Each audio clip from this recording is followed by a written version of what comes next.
I feel like we need music and swells and bills and drum rolls and things because this is such a great event. So good evening, everybody, and welcome to tonight's event where we're going to honor the students who participated in this year's Policy Brief competition.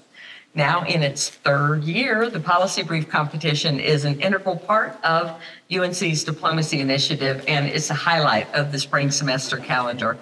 For those of you who don't know me, I'm Barbara Stevenson, and I'm the Vice Provost for Global Affairs and Chief Global Officer here at Carolina. And it's just wonderful to have you all with us here in the Mandela Auditorium. By participating in this competition, Carolina students have the opportunity to identify and describe a problem in the world and propose a solution. Students may choose a political conflict or a challenge with trade or an aspect of a climate crisis, and then they tackle it. And together with peers and faculty, mentors, and the abundance of research that's available to them, they create policy briefs, proposing innovative, thought-provoking, comprehensive responses to real-life challenges. It gives them a chance to communicate beyond Carolina, a phrase I bet we've all heard a time or two with the new curriculum. So I look forward to this competition every year, and I'm happy to see some of the winners from last year back this year. I'm really thrilled to listen to our judges and our finalists tonight as they share with us the ideas that they wrestled with and the solutions they've come up with. Now, a whole bunch of students actually participated in the competition more than ever before. So that is a wonderful trend that we're on. And I just want to take a minute to give thanks to the Carolina faculty, the members of the faculty roundtable that support the diplomacy initiative, because that's how this happens. The idea for the policy brief competition came from faculty, from Bob Jenkins specifically, winner of last year's faculty award for global excellence. So, and it's the faculty who assign it, made the effort to incorporate it into their courses. And if you all look around, you'll spot the faculty who do this so you can sign up for their classes next year. Students, would you join me in a round of applause to express appreciation for the faculty who make this extra effort for you?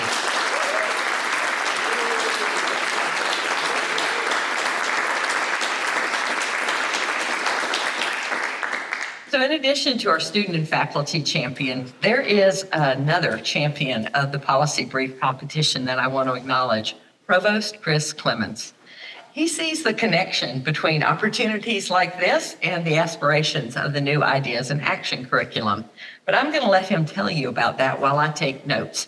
Thank you, Provost Clemens, for being with us tonight, for elevating this, and I'd like to invite you to the podium to say a few words.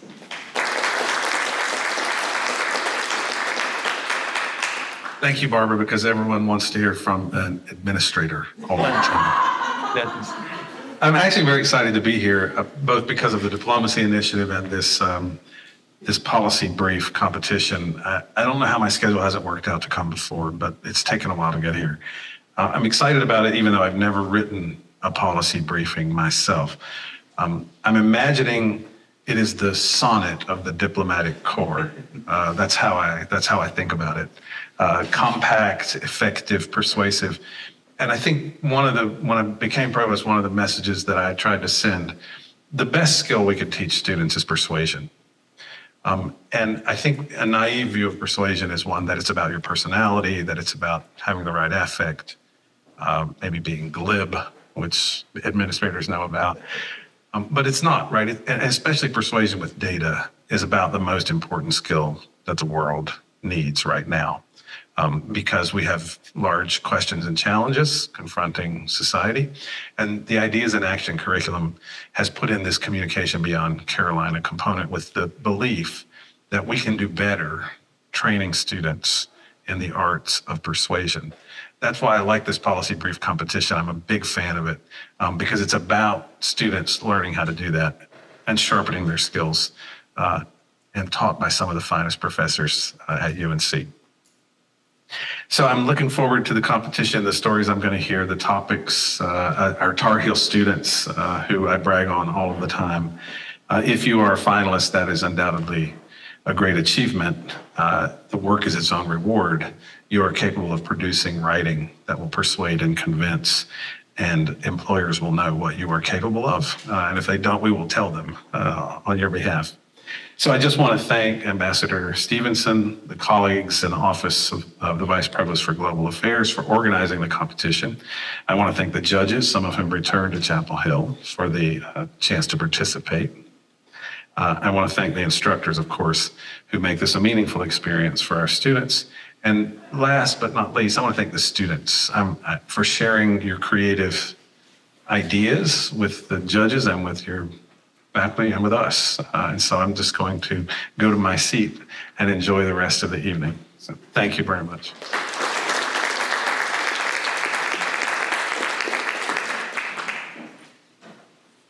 So I'm back up here now to introduce Jennifer Davis, a Foreign Service Officer Extraordinary, who is passionately committed to her alma mater, Carolina. She currently serves as the coordinator for the Afghanistan War Commission for the U.S. Department of State, after serving as Chief of Staff to Linda Thomas Greenfield, the U.S. Ambassador to the United Nations.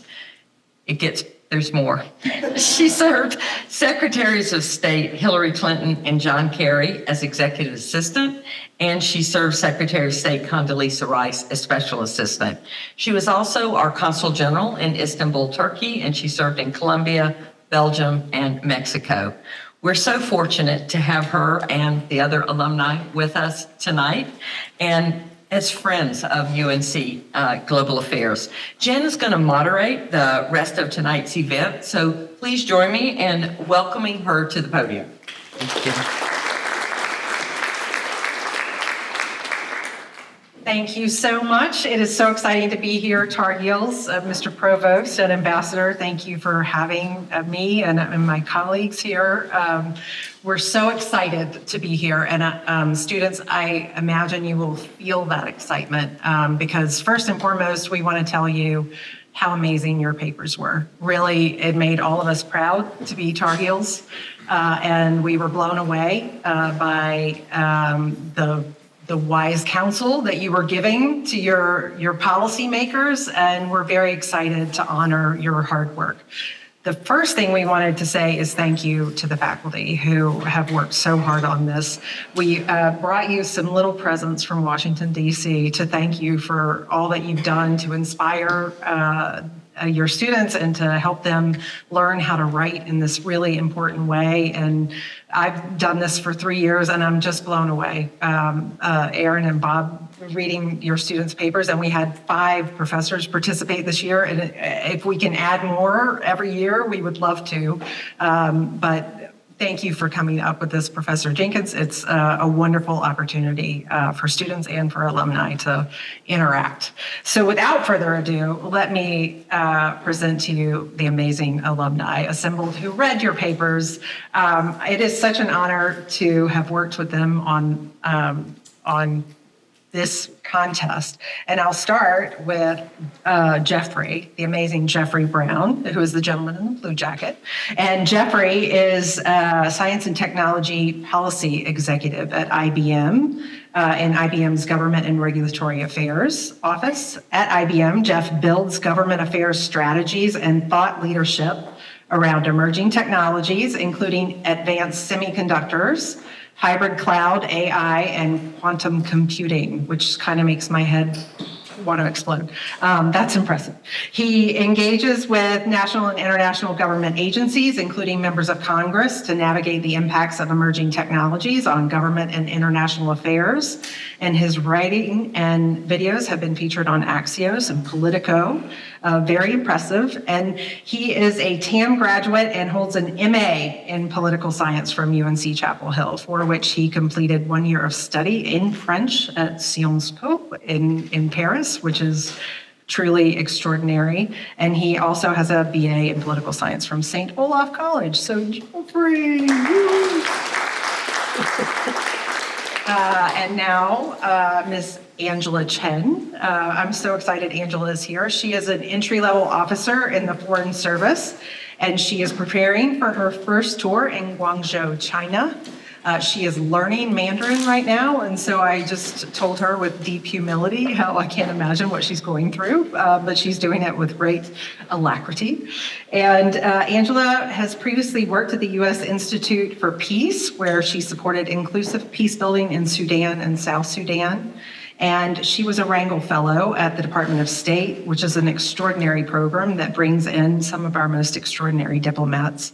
And she has a BA in Public Policy and Global Studies with honors from UNC-Chapel Hill and an MS from Georgetown School of Foreign Service.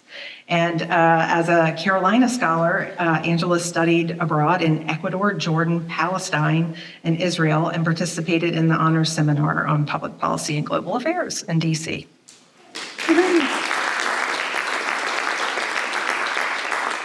Okay, Mr. Ned Kelly, the gentleman on the far end, is a senior intelligence officer at the Defense Intelligence Agency in their Office of Technology and Long Range Analysis. In this role, he oversees DIA's analytic programs to evaluate and assess the risk of technology transfer associated with foreign military sales programs and in support of the Committee on Foreign Investment in the United States. So Jeff and Ned, we make them go off into a corner and do great computer things. And Ned began his career as an intelligence analyst with DIA in 2006. And prior to that current assignment, he managed the Defense Intelligence All-Source Analytic Enterprise Program of analysis and developed analytic tradecraft as the deputy research director. He was a Moorhead Scholar here at Carolina. He holds a BA in Latin American Studies and Spanish, and was a recipient, I already said he was a Moorhead, and he received an MA from American University, the School of International Service. So, take a class from that. And last but not least, my dear colleague from the Department of State, Mr. Morgan O'Brien. He is currently serving in our Bureau of Consular Affairs in a position that he created. That's how innovative he is, as the industry liaison for the State Department's Bureau of Consular Affairs. So he interacts with private sector businesses and helps explain CA's processes to them. And we couldn't be more fortunate to have Morgan in that role. He is a 16-year veteran of the State Department with assignments in New York at our mission to the UN. Woohoo. And the National Basketball Association, which we're all going to ask him about after this event. And he has also served as the department's sports diplomacy officer and has overseas assignments as the U.S. consul to the Republic of the Congo and the press attaché at the U.S. Embassy in Kuala Lumpur. He is from New York. He will tell you all about it. And he has an undergraduate degree from UNC-Chapel Hill and a master's from the Stanford Graduate School of Business. So big round of applause for me.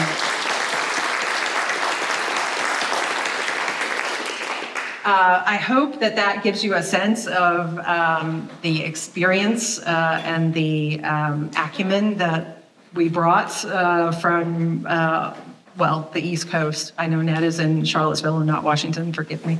And Jeffrey, you are based in? DC, good, okay. We wanted to tell you a little bit about overarching themes in the policy papers that we reviewed. I see some familiar, beautiful faces from last year's competition, so some of this will be a little repetitive for you folks, but what we wanted to do was really emphasize what makes a good policy paper. So if I may, I'm going to turn it over to my amazing colleagues. Each one of us thought of something that we wanted to emphasize, and we'll just start with Ned, and we'll go down the line, and each one of you can emphasize the thing that you thought was really important. Thank you. So in intelligence, one of the most important things that we do is we strive to not be misunderstood. Oh, Okay. good. Hello. So clarity of communication and precision of communication is one of the most important things, and I saw a lot of that in these papers, and applaud you for being, I think, well ahead of what I anticipated a person should be at this stage in the game. So well done. And something else that we saw in a lot of these policy briefs is a true understanding of the why. Why does this policy matter? why should we care? Why does it matter to this particular audience? But also, why does it matter in the grand strategy of foreign policy? And that requires not only a real knack for research and methodology in your approach, but that you truly care about the work. You care about the people that are impacted and that you take policy writing seriously.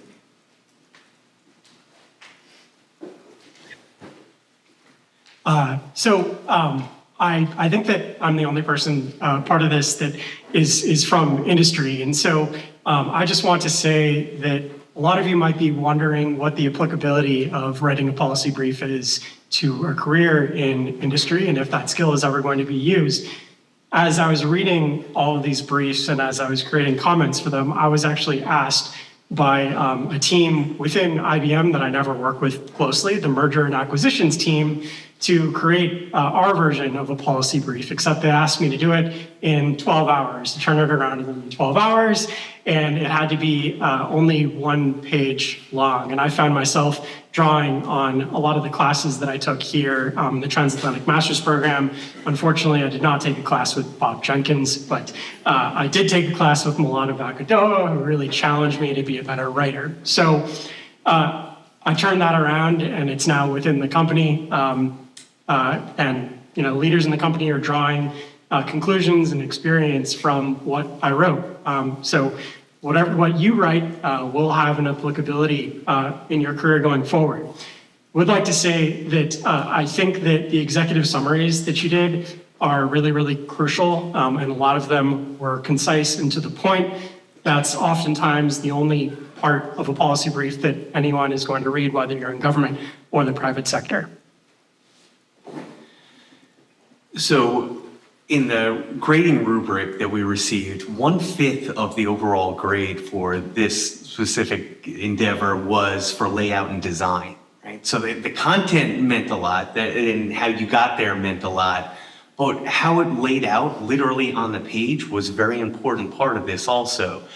And, at face value, maybe you think, all right, well, come on, we're dealing with serious business here. But for those of us that have to deal with policy papers every day, and it's just an endless sea of black on white, I have to tell you that it was incredibly refreshing to see the effort that was put into a lot of the layouts that we saw. I mean, the effort was totally clear across the board.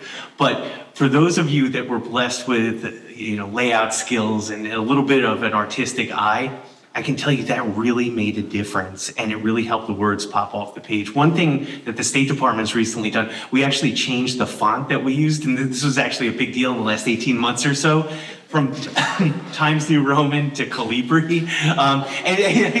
Look, I'm looking like, okay, whatever. But it was pitched to us as an accessibility question, and you kind of roll your eyes, but then all of a sudden you're like, actually, this is a little bit easier to read. And if it's easier to read, it's easier to digest it and take it in.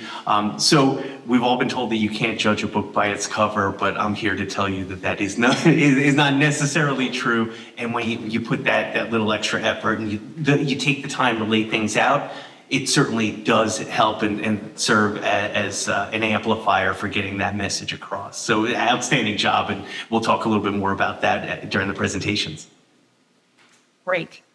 And I will add to that. Well, first, on Morgan's point, I will tell you that during the first year of this competition, I printed out all of the briefs at work, and I was at USUN up in New York, and I remember thought, oh, it's a universal printer that we all use, and I took a paper out and I said, oh, this is an actual government document that's been mixed in, and I walked away, and then I got halfway through the briefs, and I thought, that was the student paper, and I went running back out. But it was so well done and visually pleasing that it looked like a finished product from the U.S. government. So we saw some of that in your briefs, and I can't tell you how important it is.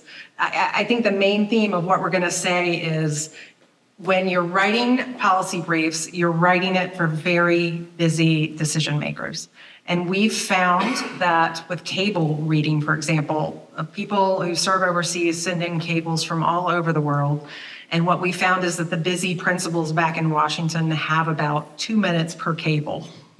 And those cables are long and substantive and wonky, and that's about all that they can give. So again, to emphasize Jeffrey's point about the executive summary, one of the first things I did when reading all the papers was to see if I could tell what the policy recommendations were in 30 seconds or less, just because if that's what a policymaker has, we've all been in the situation of having to brief someone who's going in to negotiate something as we're walking down a hallway.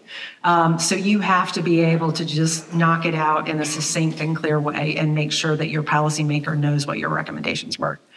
Now, my part that I wanted to share with you, I'll start with a question first. How many of you, I'm eager to know what your favorite part of writing a policy brief was. How many of you liked defining the problem, setting out, explaining the problem? How many of you was that the favorite part? I see hands, all right. How about writing the recommendations themselves? For how many of you was that the best part? Wow, awesome. I think that's really great. Okay, and for how many was the sort of the conclusion, opening, and executive summary? Not too many hands. Okay. What I wanted to offer to you all is that policy writing is different from any other kind of writing in that you are not doing what a lot of us do in the government, which is admiring the problem, thinking, oh, this is a really difficult problem. I'm going to write 4 pages about it. And then Why are I'm you gonna looking at the Intel guy? I did. I was just broadly looking at it. And then give like 4 sentences about what we should do about this big, heavy problem. It's not the crux of a policy paper. A policy paper is intended to give recommendations to a policymaker about how to fix the problem that you have just beautifully described. And in cases at work, I am often struck by how beautifully my colleagues will describe a problem and how difficult it is to fix, but then not offer up a solution about how to fix it. And in the State Department in particular, we're known for admiring problems. There are different mottos for each agency. In DOD, it's like, go, go, go. Oh, no. And in the State Department, it's, oh, I wonder how much more I can admire this problem. And our Intel colleagues, they do a little bit of admiring too, I would say, yes. But the crux of it is what you tell your policymaker about how to fix the problem. And I just wanted to leave you with a few ideas. As you're writing your policy papers and your recommendations, who knows what who knows what red team means? A few hands, okay. We, in government and in business, often we have red teams, which means one team will write a strategy for how you're going to fix a problem, and then you assign a whole nother team called the red team to pick apart the strategy that your colleagues have written and devised. And the whole purpose of it is, and this is something our colleagues in DoD say, any strategy is great until it makes first contact with the enemy. And that's because strategies have a way of falling apart when they meet real world consequences. And so when you're writing your recommendations, the things that you want to ensure, and we call them in strategy writing in government the abilities, because you want to make sure that your recommendations have feasibility, acceptability, suitability, distinguishability. There are lots of them that are listed in our strategy writing courses, and you can guess what most of that means, but you should red team your own recommendations. And by that, I mean, read them and think, why hasn't someone else thought of this, recommended it, and why hasn't it been implemented before? Is what I am suggesting feasible? Do we have enough resources for it? Is it possible to negotiate right now with Iran as if you're Israel? Those sorts of practical questions you're asking yourself about feasibility. Is it acceptable? And by that we mean, have you thought about what the risks of your strategy are? Is there a risk that something really terrible might happen as a secondary cause of your actions that are harmful? And is it acceptable risk to achieve your policy outcomes while still risking something that could be very bad? And we can all think of examples in American foreign policy where policymakers have thought about that. And you want to make sure that it's different from other strategies. Again, you want to ask yourself, why hasn't someone else tried this? If they have tried it, do I know why it failed? And if I know why it failed, can I think about good reasons or good ways to refine it so that it's better? So our overarching advice is to red team your own policy suggestions. Ensure that they are really as practical as possible. You'll see the winners as we talk had really practical solutions that were feasible, acceptable, all of the IBLs. And they were things that all of us thought were absolutely possible in modern policymaking. So that's a lot to take in, and we can answer any questions about those things, but we wanted to give you that overarching feedback. And then finally, just say again, I was just blown away by your papers, truly blown away. I taught for a year at Georgetown's School of Foreign Service, and when I read UNC papers, it just makes me so proud to be at Tar Heel, and the rigor of the professors and your brilliance just shines through, and it was just a real honor and privilege to read your papers. So bravo to all of you. So with that, and without further ado, let us make some awards. So we're going to start with an honorable mention, and we're going to start with Mr. Morgan.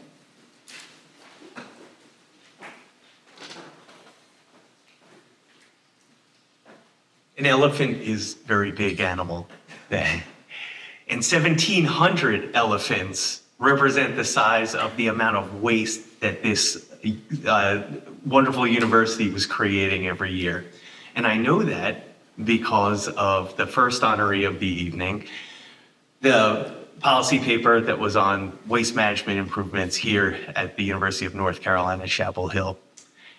And this was a wonderful paper because it was a topic that was explained in ways that were easy to understand, right? That elephant metaphor, everybody knows what an elephant is, everybody knows how big they are, everybody knows that 1,700 elephants are a lot. But also the methodology that the team brought to this paper was very impressive. They were willing to compare ourselves to our rivals, both NC State and Duke, who they found actually did a better job at waste management than UNC. Then they also picked Macalester College, which I think is in Minnesota. And you know, you'd imagine they do a wonderful job. They're one of the top 10. But in talking about red teaming, it was a great way to just kind of look ourselves in the mirror and say, what can we do better? How can we do better? And that the team did a fantastic job of laying out firm, practicable recommendations that the school could use immediately.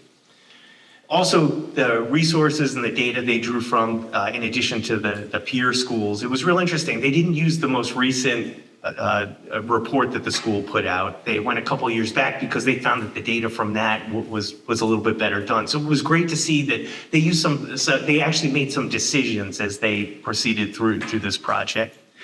And as I mentioned before, one of the key things for me was layout and design. And it was, you know, for a thing about trash, it was actually, it was pristine and it looked great and fantastic design. So kudos on that.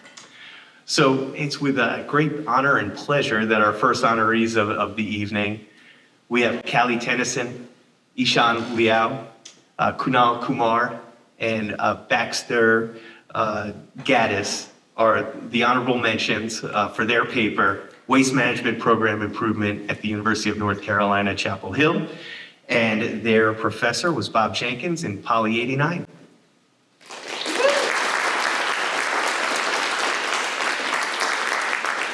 And if we could, we'll invite the students down. And we brought you a little bag full of goodies from Washington, D.C. and beyond that we hope you'll enjoy. You're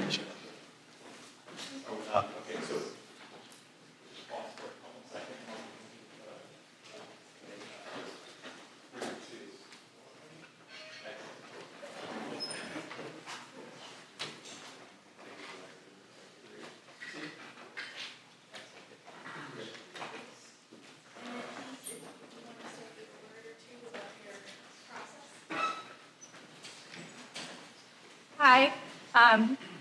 Good, it's working. My name's Callie. I'm Sean. And I think when we went through with picking this topic, we really wanted something that was local and actionable, that we had direct ties to, something that we had firsthand experience with, that we could see the results with. And I think it really ended up being something that we all enjoyed doing, and we all had a vetted interest in seeing happen. Yeah, and I just want to say that it was really fun doing research, looking at other schools' data, like NC State and Duke. Even though we were worse than them, but I think that we can definitely improve our waste management. And I just want to say thank you to Professor Jenkins for teaching us about climate change in this class. And yeah, it was a great joy to work in this team. Here, like that.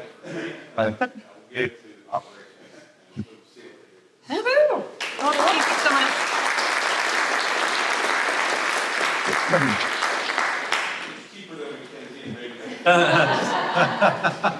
As long as we're better than Duke, I'm happy. All right, I will now invite Angela up for our next honorable mention.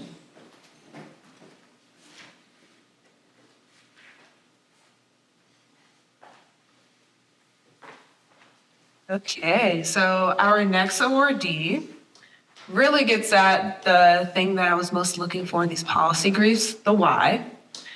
Not only did we appreciate how this next awardee really understood the why this matters, why this is important. They understood it at a small tactical level in terms of practical policy recommendations, but also at the big grand strategy level, how this connects to beyond the country of interest to the broader region and to ultimately US interests, since that was their audience. From the very first sentence, the authors grabbed the reader's attention and expressed an urgent matter very concisely that I think would get Secretary Blinken's attention. Now, in November 2021, Secretary of State affirmed that Africa will shape the future, not just the future of African people, but of the world. These researchers clearly understand that diplomatic relations that were previously overlooked are ones that we can no longer afford to ignore. Rather, we must affirm African agency and seek to elevate and include unheard voices on the most pressing global conversations. Fortunately, we have young policy leaders like these four authors who I'm about to present coming to the fold. So our next awardee is Wavering U.S. Power in Niger, Increasing Russian and Iranian Presence in the Sahel.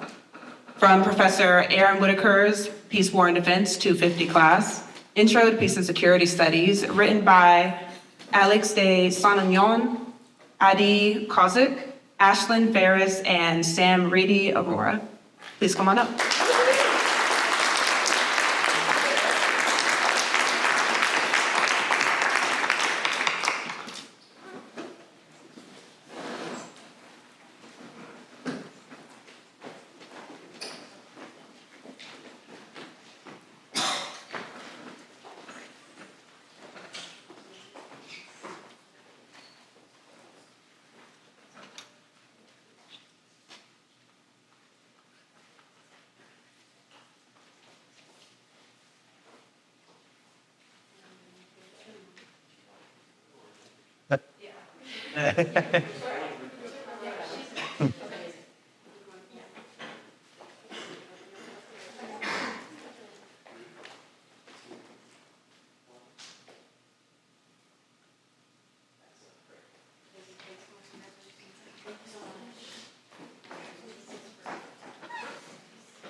Oh, yes, I'm sorry. I'll just really quickly say thank you so much, Professor Whitaker. I did this competition last year. Unfortunately, I was not one of the selected people, but I think it was really good to be able to work on these skills since I do want to go into analysis of some type. And I think for us, for what we were looking for, like topic-wise, was something that was a little bit less prominent in the media, but at the same time, something that has really wide-reaching implications. So I thought this was really interesting to learn more about that. Thank you.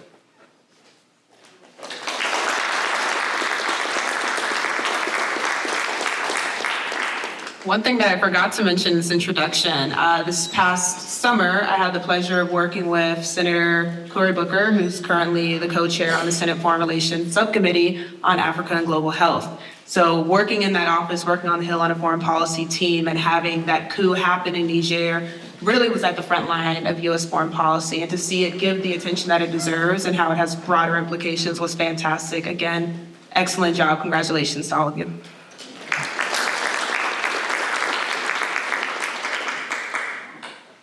Okay, I have the honor of mentioning our next honorable mention. And I'll start out by sharing that you'll see that many of these papers were written by groups of students. We were so impressed by the way that you all collaborated.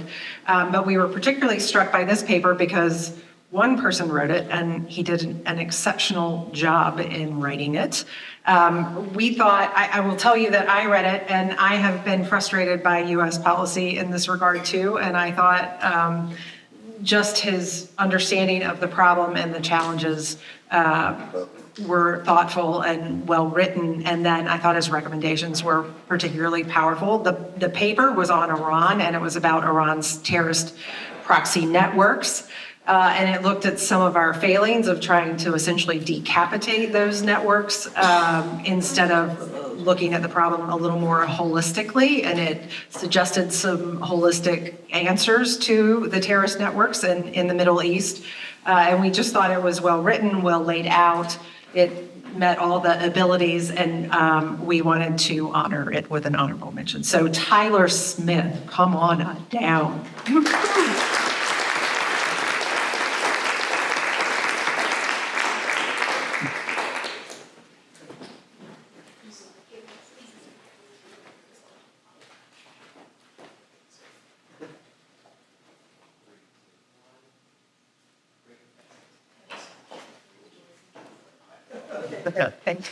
Great. Thank you guys. Thank you so much again. It really means a lot to me. I chose this topic, as she was mentioning, because in international relations, we focus a lot on the conventional threats, especially like when you're first learning the courses at UNC. But we are increasingly facing unconventional threats in this world. One of the most relevant examples of which is the Iran proxy network, which has become increasingly highlighted in the undercurrent of the Israel-Hamas war that's going on. But we've faced this unconventional threat with conventional means like decapitation and stuff. So that my paper is really, that's why I was really interested in finding new ways that we can actually tackle these problems rather than the conventional ways. So thank you so much for the recognition. I really appreciate it.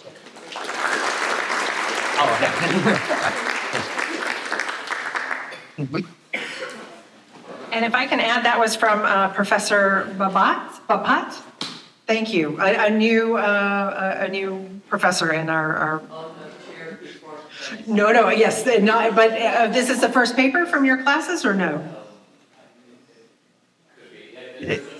Yes, it's a wonderful paper and well done, Professor. Thank you so much. All right, now I have the honor of turning it over to Ned to share a first runner-up. We have two first runner-ups, so a tie for first runner-up.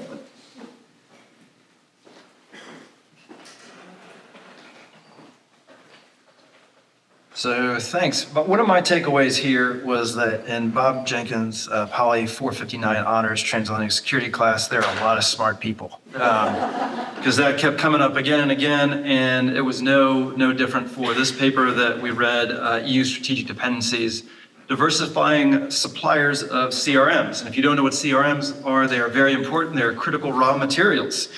So what this paper did was examine European Union strategies to secure supply chains for these things, for these critical raw materials. This is an exceptionally important issue right now in this new era of strategic competition. And it's something that the pandemic really brought into stark focus for all of us when we couldn't get the things that we needed, and we realized that global supply chains, which we probably didn't think a whole lot about, or at least I didn't think a whole lot about. Before the pandemic, I was thinking about them every day. And we realized that it's far more important of a strategic issue that will shape the future, I think, of strategic conflict between great powers. So this paper, I thought, was superlative because it did an excellent job framing the problem. So a lot of people, will look at a problem, but asking the right question about it is the most important part when you get to writing these papers. And where in the intelligence community, we do the most work. So even before writing, we spend most of our time working on the framing. They did a great job in framing this paper. And also the writing, like I mentioned, one of the factors that was important to me is really clear, well-written paper. And that's exactly what this was.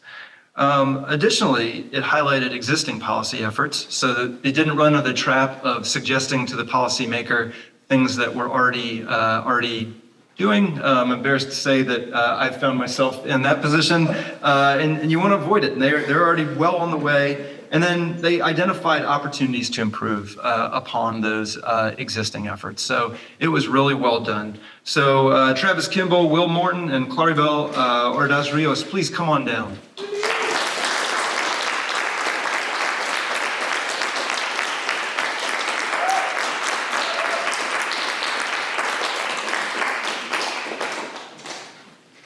Hey, here's my news again.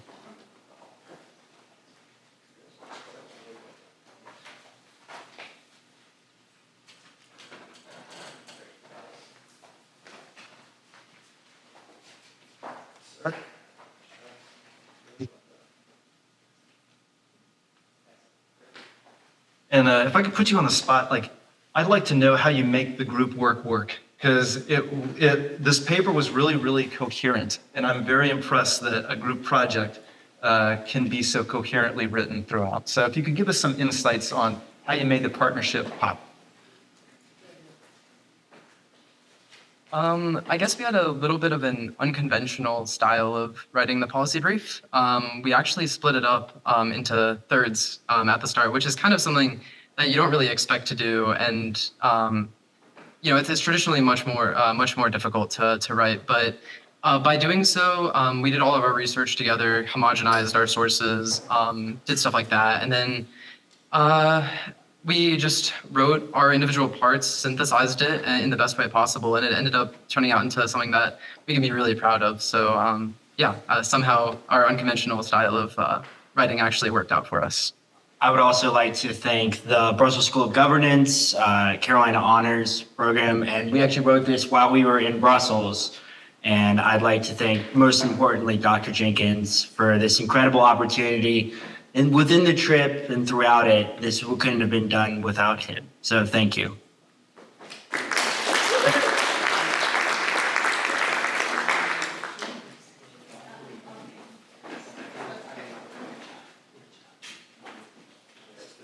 Listening to Ned's passion, I'm reminded of our telephone call where we tried to pick the winners and differentiate. And I'll just say it was such a hard job because they were all so good. So we were passionate about all of your papers. Finally, the incomparable Jeffrey will give our second first runner-up. All right. So another Bob Jenkins winner. It has a bit of a long title to it. It's Advancing Arctic Security, Enhancing Strategic Cooperation on Arms Control, and Resolving Resource Rights by Nea, Flavia, Elza, and Matthew. 3 reasons I really, really like this paper. First of all, you had a fantastic executive summary, and you were among the only briefs where you had a policy recommendation that was bolded in your executive summary. So I knew exactly what your argument was going to be for the rest of the paper. Second of all, you did a fantastic job of writing background that primed the pump for your policy recommendations, right? And that was done in a very, very clear, concise way that was easy for me to understand as a reader who's not an expert in this topic.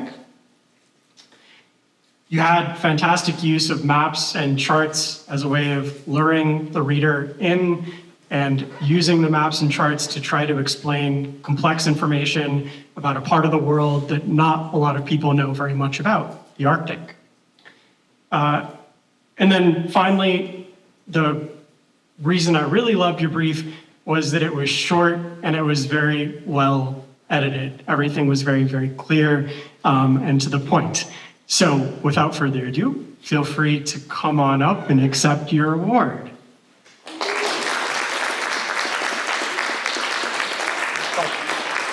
Okay, so I'm going to put you on the spot.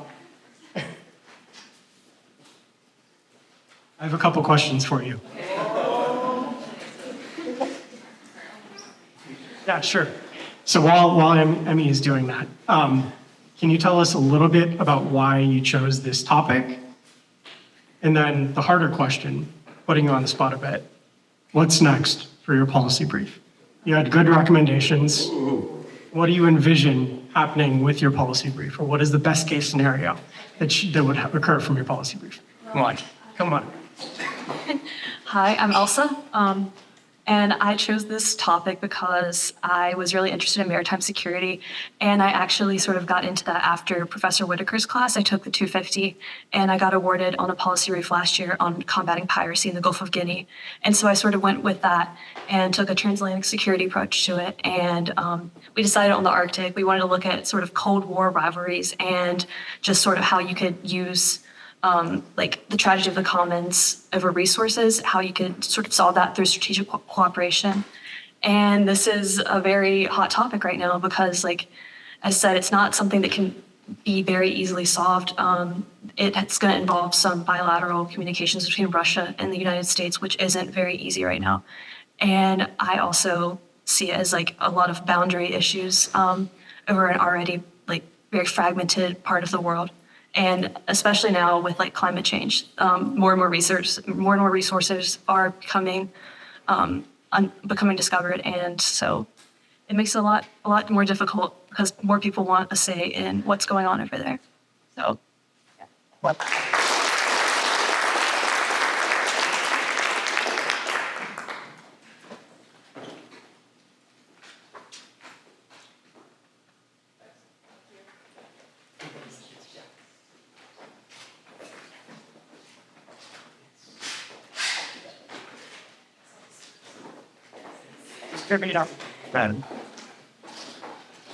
Okay, it is now my distinct honor to award we had a tie for first place. That's how hard the call was. Like, I mean, we just couldn't decide. So we have two first place winners this year. They were both extraordinary papers that to me, summed up all the advice, the humble advice that we offered. They were visually very stimulating. Their executive summaries laid out what was going to be in the paper in a very clear and concise way. The policy recommendations were the juiciest part. And all of the policy recommendations in these two papers were really feasible. They were things that any one of us would have recommended to our principals because they are achievable and doable and they make a whole lot of sense. So we were thrilled by these two papers and let me start with, I'm seeing Dr. Jenkins smiling so much because he must be so proud. And I remember Elsa's paper from last year as well. So we were commenting on seeing names that we recalled. So the first winner was A Safe Place Towards a Gender-Sensitive EU Migration Policy. And it was last year's winner, Rachel Hatfield, and her partner, Hasti Saudry. Is that correct? Wonderful. Please come on up.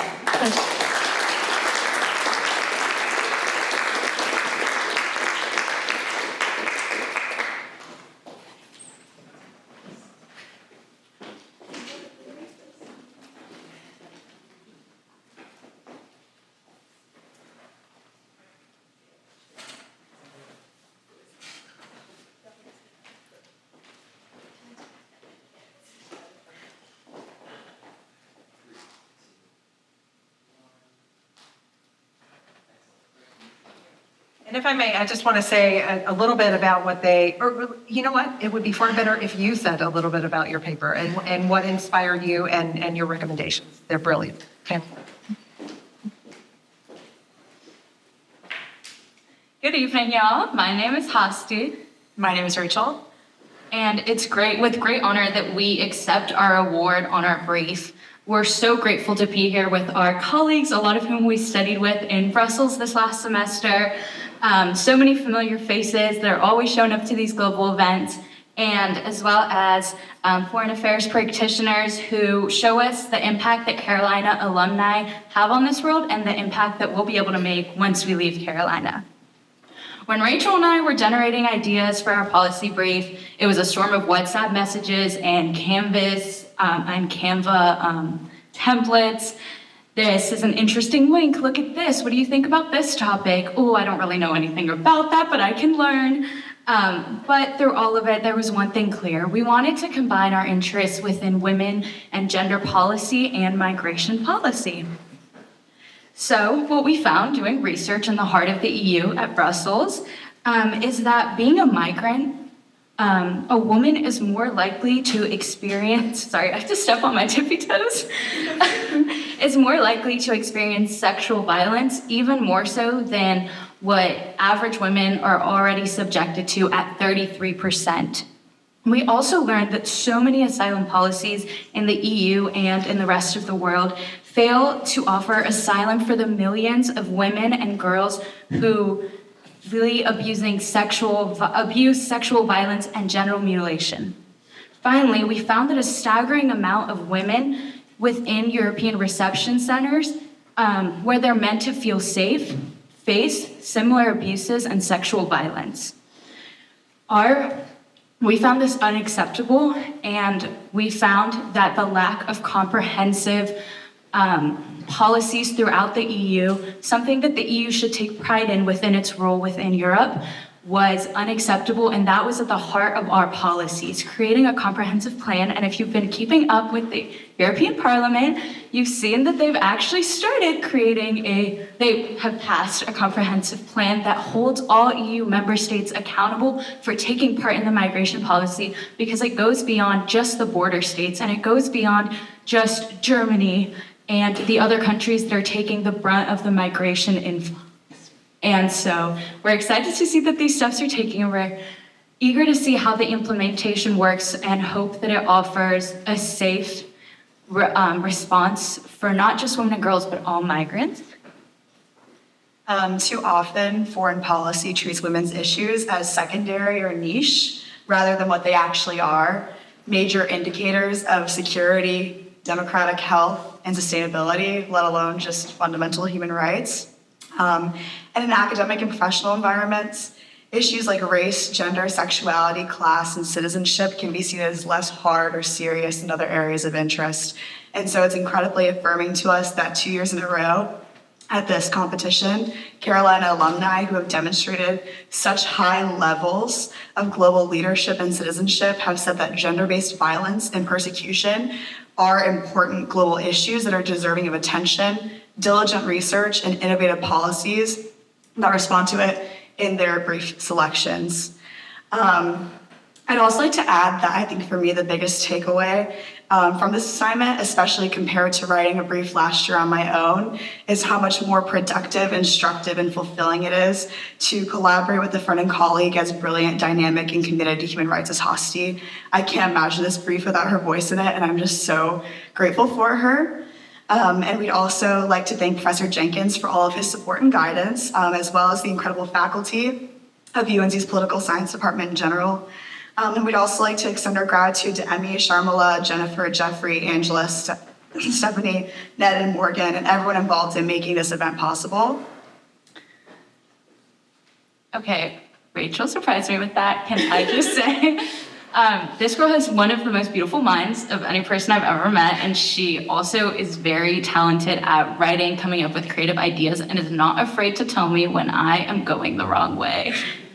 But just to close off, we won't keep y'all for too long. We just hope that in our future years together as a Carolina community, we can all continue to collaborate and commit to our platforms, resources, and privileges to commit to the most marginalized communities locally and globally. Thanks, y'all.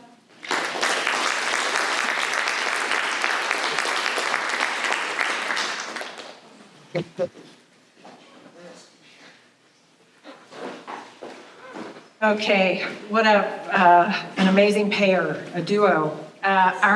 Our final paper that we would like to honor today is the tying first award-winning paper. It was a topic very near and dear to my heart, and one that's increasingly and alarmingly important, which is about refugees. And unfortunately, we have 100 million displaced or internally displaced people or refugees in the world right now because of a staggering amount of climate upheaval, conflict, and we're seeing countries that are hosting refugees really suffering the consequences of hosting those refugees. And so within the State Department, I know our Bureau of Refugees, Population, Migration, and Refugees is really struggling with answers. And we loved a paper called Climate Refugees, an Unprotected Status. And I want to share that I shared this paper with someone in our Bureau of Population, Refugees, and Migration because it's so well written, and we are literally having conversations about this within the U.S. Department of State right now. It is a topic that is important at the UN as well. The current definition of refugee does not encompass someone who's had to leave their home because of a natural disaster, and increasingly with the natural disasters that we're seeing, we're going to have to think more comprehensively about how to deal with the challenge of climate refugees. We appreciated that the recommendations were very feasible. They were about recommending changes in the definition of refugee. That will be a difficult challenge, but we thought it was visionary and important. And the other recommendations were very supportive of that, including looking at ways of the UN being a mitigating force in green technology and mitigating the climate crisis. So we thought it was a brilliant paper. It was written by Alicia Lenartova, is that correct? Forgive me if I mispronounced it, I'm so sorry. And Brian Bren, thank you. Georgu, that, thank you. Please come on up.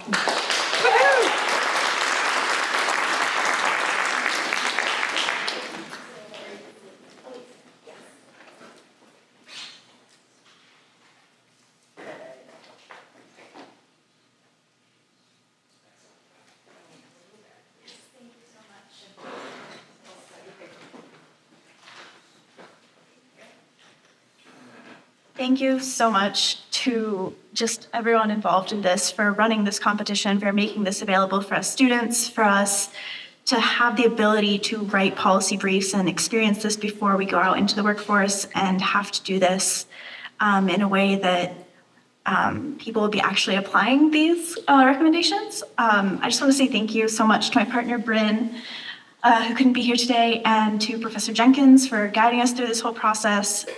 It really wouldn't have been possible without any of that. Bryn and I chose this topic because in Professor Jenkins' class, we discussed the growing security implications of climate change and how this was such a global issue. It surpassed all borders. This was not something between states. This was the entire world.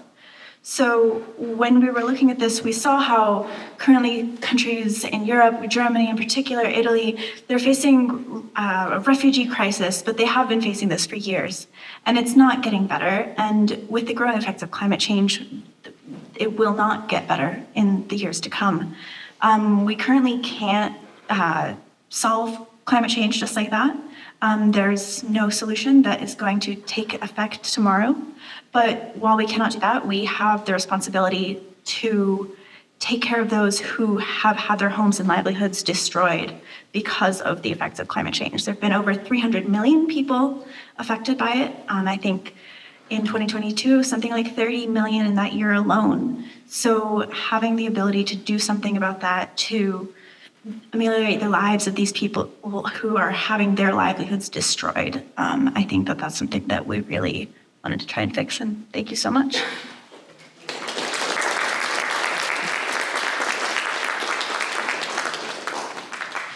Well, let me lastly say, for every student that put in a paper, we so enjoyed reading your papers. It took great courage to write in an area that's kind of hard and different from normal writing. And really, all of you are to be so commended again on the excellent papers.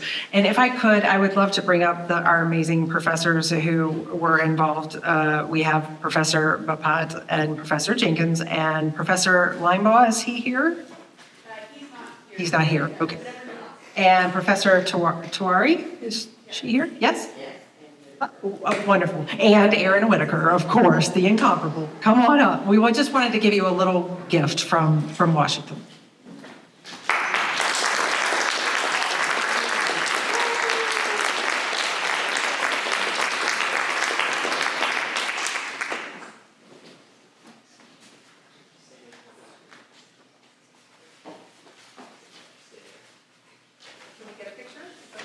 Up with the judges? If you can find it. We were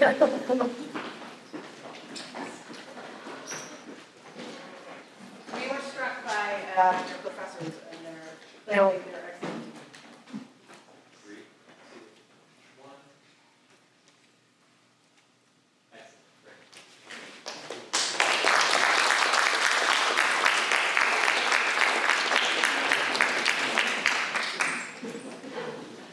As Ned just said, we know your favorite part of the paper was turning it in. Done.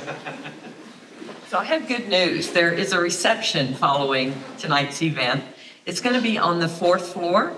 So all of you, except the people I'm going to call out now, just can go ahead and make your way up. The judges will be there. The provost says he's coming too. So it's a chance to really, I want to ask about some of these recommendations, so I'm definitely going. So there'll be a networking reception. The people that should not take off right now are the faculty that we just had up here, the student award winners and the alumni judges, because we're going to ask you to come up and we're going to get the official shot. So if everybody else will go ahead and make your way up to the 4th floor, there's very nice refreshments and we'll have a chance to network. Thank you all for coming and for participating. Heartfelt congratulations to the winners.